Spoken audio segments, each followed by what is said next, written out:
Selamat datang di Lambe Sundel. Sebelum Anda nikmati tayangan berikut, silakan klik like, subscribe, dan klik notification bell.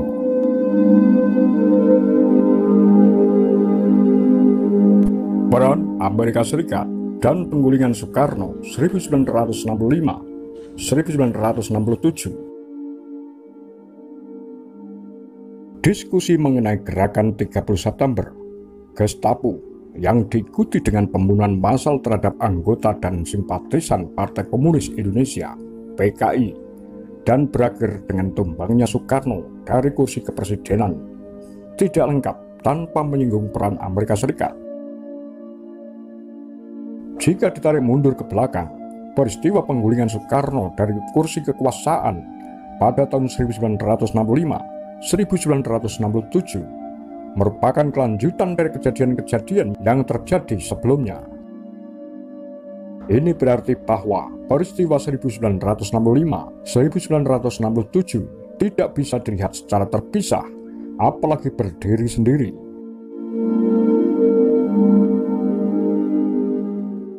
Mari kita lihat sejarah masuknya hegemoni Amerika Serikat di Indonesia. Ada baiknya kita melihat tulisan peneliti University of Maryland, Bradley R. Simpson. Dalam penelitiannya, ia mengatakan hegemoni Amerika Serikat di Indonesia dimulai sejak tahun 1950 hingga 1964. Sejak dikucurkannya dana segar bagi Indonesia, 20 juta US dollar, bantuan itu dikucurkan oleh dua lembaga kemanusiaan, Ford Foundation dan Rockefeller Foundation, untuk membiayai berbagai riset ilmu di bidang pendidikan, kesehatan, pertanian, dan bantuan teknis yang diselenggarakan di Amerika Serikat dan Indonesia.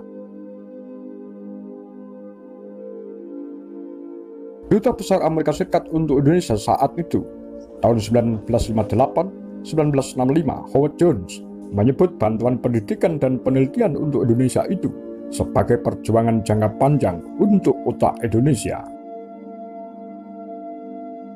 Selain kedua lembaga yang telah disebutkan, kucuran dana segar juga datang dari Komisi Penasehat Riset Ilmu Sosial dengan Perbandingan Politik, Social Science Research Council Committee on Comparative Politics, Amerika Serikat. Beberapa tahun setelah program bantuan itu dijalankan, rencana Amerika Serikat untuk mendorong terjadinya krisis di berbagai daerah membuahkan hasil. Pada 1957-1958 terjadi pemberontakan Revolusioner Republik Indonesia (PRRI) dan Piagam Perjuangan Rakyat Semesta (Permesta). Pemberontakan itu dilakukan oleh partai-partai sayap kanan yang mendapat dukungan dan bantuan dana dari Amerika Serikat, seperti Partai Majelis Syuro Muslimin Indonesia (MASUMI) dan Partai Sosialis Indonesia (PSI). Berbagai bantuan itu terungkap dalam dokumen rahasia Dewan Keamanan Nasional (National Security Council atau NSC) Amerika Serikat yang telah dibuka. Dokumen tersebut menyebutkan MASUMI dan PSI telah mendapatkan bantuan jutaan dolar dari Amerika Serikat dan CIA. Selain mendapat kucuran dana, para pemberontak juga mendapatkan bantuan senjata dan personel tambahan dari CIA.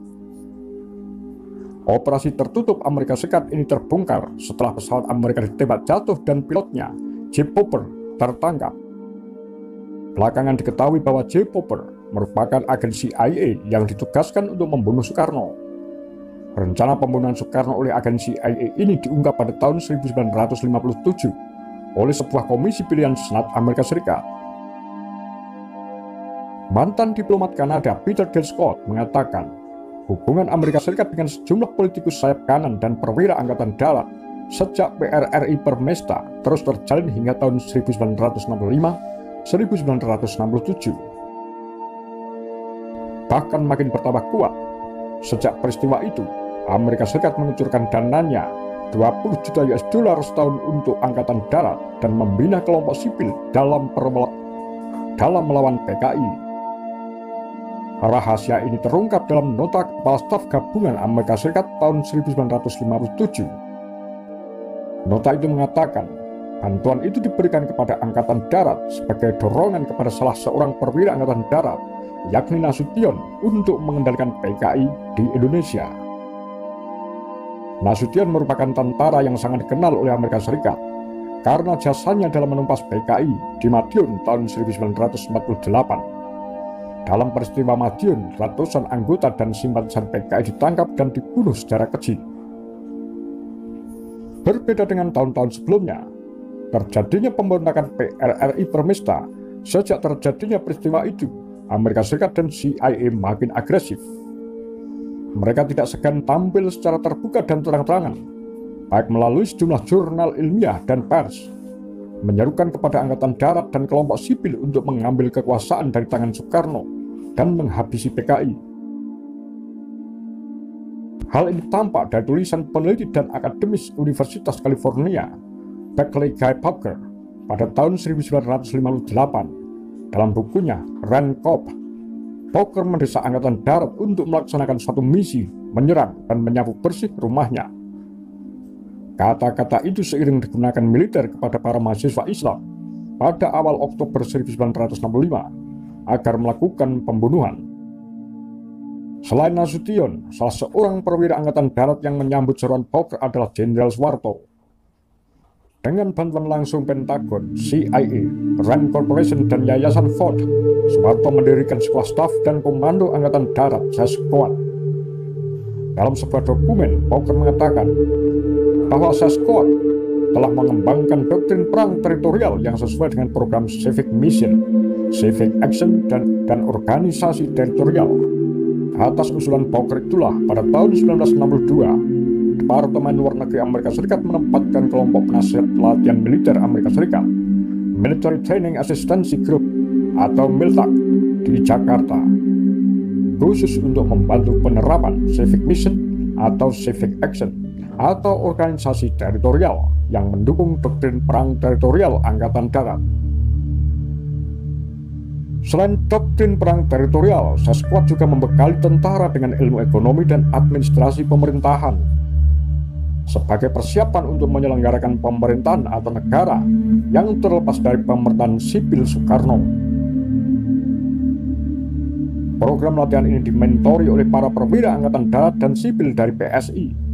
Di antara perwira Angkatan Darat yang aktif dan menonjol dalam Sesquad adalah Soeharto. Saat itu Soeharto baru saja dipecat dari kedudukannya sebagai Panglima Angkatan Darat di Jawa Tengah karena diduga terlibat korupsi. Namun ternyata pemecatan itu tidak pernah diumumkan kepada masyarakat karena operasi penyelundupannya di Pelabuhan Semarang tidak cukup berat untuk dilakukan penuntutan. Tuntutan korupsi kepada Soeharto akhirnya dipetieskan dan dia dikirim ke Sesquad pada tahun 1959. Di sekolah ini, dia dibina langsung oleh Soeharto. Dari Soeharto inilah Soeharto berkenalan secara langsung dengan Amerika Serikat dan CIA dan mulai menyusun kembali karir militernya yang sempat tersandung kasus korupsi. Saat berada di Sesquad, Soeharto sangat mendalami doktrin perang teritorial dan civic mission yang dibawa oleh Amerika Serikat dan CIA. Bintang Soeharto mulai bersinar saat Ahmad Yani dan stafnya merekrut Soeharto sebagai agen rahasia dalam menggembosi kampanye anti Malaysia oleh Soekarno. Pada awalnya, para jenderal Angkatan Darat ini tidak menolak rencana Soekarno mengkonfrontasi Malaysia sejak September 1963. Namun belakangan, ketika pertemuan kecil menghebat pada 1964, mereka mulai berubah pikiran. Salah satu alasan berubahnya pikiran para jenderal kanan dalam Angkatan Darat menolak kebijakan konfrontasi Soekarno adalah masalah dana. Namun begitu, para jenderal ini tidak mengkonfrontasi langsung dengan Soekarno dan PKI. Politik yang dimainkan Angkatan Darat saat itu adalah muka dua, yakni mendukung konfrontasi Malaysia dan menolaknya sekaligus. Dengan perlahan tetapi pasti, mereka juga mempengaruhi Soekarno untuk memberi nama baru komando multifungsi ini menjadi Komando Mandala Siaga Kolaga pada September 1964 dan memintanya agar memasukkan Soeharto sebagai wakil Panglima Kolaga. Usul Angkatan Darat untuk memasukkan Soeharto sebagai Wakil Panglima Kolaka disetujui pada 1 Januari 1965. Dengan mulai pulihnya kekuasaan Soeharto dalam Angkatan Darat bersama agen-agennya di Kostrad, dia menyabot konfrontasi dengan Malaysia. Soeharto mulai menghubungi wakil-wakil Malaysia dan Inggris secara diam-diam dan meyakinkan mereka bahwa Angkatan Darat telah berubah haluan menentang pertempuran-pertempuran kecil dengan pasukan Malaysia dan Inggris dan akan membatasi diri. Untuk memuluskan rencananya, Soeharto meminta bantuan perwira intelijennya di Kostrad, Ali Murtopo, dan orang sipil yang pernah terlibat dalam peristiwa PRRI Permesta dan hidup dalam pengasingan di Singapura dan Malaysia, agar kembali ke Indonesia dan turut menghentikan konfrontasi dengan Malaysia. Soeharto juga meminta sahabatnya, Kolonel Yoga Sugama, dari Belgrado untuk kembali ke Indonesia dan menghentikan Ali Murtopo dalam memimpin operasi menghentikan konfrontasi dengan Malaysia, serta mengirim perwira Kostrad Beni Murdani ke Bangkok untuk menghubungi para pejabat yang pro-barat di sana dan menyamar sebagai manajer penjualan Garuda. Dalam analisisnya, kelompok Soeharto berpendapat bahwa konfrontasi dengan Malaysia merugikan Angkatan Darat karena menjauhkan misi Angkatan Darat yang didukung Amerika Serikat dan CIA dalam kampanye melawan PKI. Hal ini tertuang dalam laporan rahasia intelijen Kostrad pada tahun 1964 yang menyatakan konfrontasi mengacaukan upaya Angkatan Darat untuk mengendalikan PKI.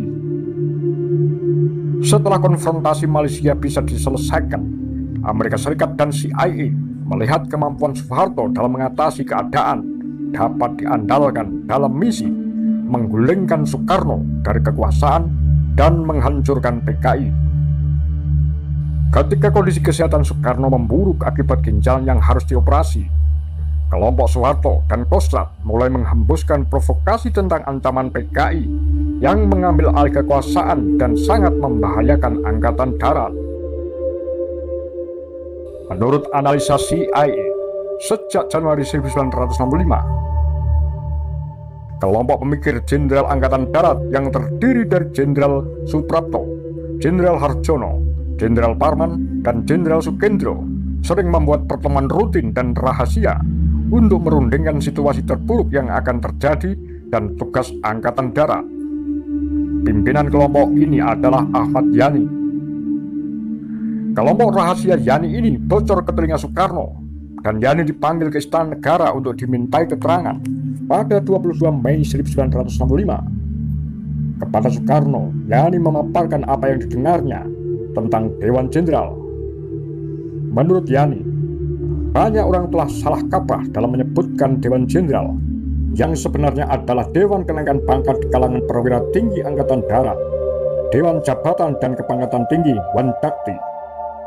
Namun Duta Besar Amerika Serikat Howard Jones menyebut bahwa diskusi kelompok Yani yang dilangsungkan antara tahun 65 adalah untuk menyusun rencana khusus mengambil alih pemerintahan pada saat Soekarno turun panggung. Hal ini dilaporkan informan Amerika Serikat yang ikut dalam rapat dengan Jenderal Parman yang merupakan anggota dari kelompok rahasia Yani untuk memastikan informasi yang didengarnya dan mengetahui sejauh mana kebenaran hubungan Indonesia-Amerika Serikat. April 1965, diplomat Amerika Serikat Ellsworth Bunker diutus Pentagon ke Jakarta. Dalam pandangan Bunker yang menyeluruh, dilaporkan bahwa sangat sulit untuk menghadapi Soekarno secara terbuka dan terang-terangan karena harapan rakyat yang besar terhadapnya. Bangsa Indonesia sangat mengharapkan kepemimpinan darinya, mempercayai kepemimpinannya, dan bersedia mengikutinya, tulis Bunker kepada Presiden Johnson. Dalam laporannya itu, bahwa tidak ada kekuatan di tanah air yang bisa menyerangnya. Asisten Profesor di Departemen Sejarah University of British Columbia, Vancouver, Kanada, John Rosa melihat bahwa cukup beralasan ketika kebutuhan dalih untuk menghancurkan PKI dengan cara hendak menyelamatkan Soekarno, dan Angkatan Darat harus tampil sebagai penyelamat. Saat terjadi gerakan 30 September, skenario lama Amerika Serikat dan CIA serta Angkatan Darat akhirnya mendapatkan momentum yang tepat Apalagi dalam peristiwa itu, Angkatan Darat jadi memiliki dalih untuk menghancurkan PKI dan menggulingkan Soekarno. Skenario dibuat dalam beberapa tahapan sesuai dengan laporan Bunker, bahwa Angkatan Darat harus berperan seolah-olah menyelamatkan Soekarno dan menuding PKI melakukan coup, lalu melancarkan represi besar-besaran terhadap PKI di seluruh negeri, dan tetap mempertahankan Soekarno sebagai presiden boneka, serta membangun pemerintahan baru yang dikuasai oleh Angkatan Darat. 5 hari setelah terjadinya Gestapo, yakni 5 Oktober 65, para jenderal sayap kanan Angkatan Darat telah berkumpul dan sepakat untuk menghancurkan PKI dan menjalankan skenario yang telah lama direncanakan. Di Jawa Tengah, Angkatan Darat mempersenjatai sukarelawan pemuda Muslim untuk berhadapan dengan PKI. Untuk mempermudah jalinan komunikasi dalam pembunuhan terhadap anggota dan simpatisan PKI, Amerika Serikat mengirimkan perangkat radio. Amerika Serikat mengirimkan perangkat radio lapangan, mobile radio yang sangat canggih dari pangkalan udara Clark di Filipina ke markas besar Coast Guard. Melalui radio itulah Amerika Serikat memantau gerakan Angkatan Darat dalam membasmi komunis di Indonesia. Hal ini diungkap wartawan Katika Dhani yang mewawancarai para pejabat tinggi Amerika Serikat di akhir 1980, yang menyatakan Amerika Serikat memantau gerakan Angkatan Darat melalui radio. Angkatan Darat dan CIA juga mengucurkan uang dalam jumlah besar untuk pendirian kelompok sipil oleh Angkatan Darat yang disebut Kesatuan Aksi Pengganyangan Gerakan 30 September, Kap Gestapo, dan mengerahkan aksi-aksi demonstrasi mahasiswa. Pada awal Desember 1965, Duta Besar Amerika Serikat, Marshall Green, memerintahkan untuk mengucurkan dana 50 juta rupiah kepada wakil Kap Gestapo Adam Malik. Setelah menghancurkan PKI dan mendemisionerkan Kabinet Soekarno pada pertengahan Maret 1966 dengan memenjarakan 15 menteri, serta menyiapkan pengganti mereka dan mempertahankan Soekarno sebagai presiden, Amerika Serikat menepati janjinya dalam memberikan bantuan kepada pemerintahan Angkatan Darat yang baru lahir. Dengan bantuan 50.000 ton beras pada April 1966 dan 75.000 ton kapas, serta 60 juta US dollar kredit pertukaran mata uang asing secara cepat dari Jerman, Jepang, Inggris, dan Amerika Serikat sendiri pada Juni 1966. Pemerintahan baru Angkatan Darat itu ingin menunjukkan kepada rakyat Indonesia bahwa Angkatan Darat mampu memimpin mereka dan memperbaiki keadaan perekonomian yang buruk di masa Soekarno. Demikian Kura-Kura, Pagar Lambe Sundel.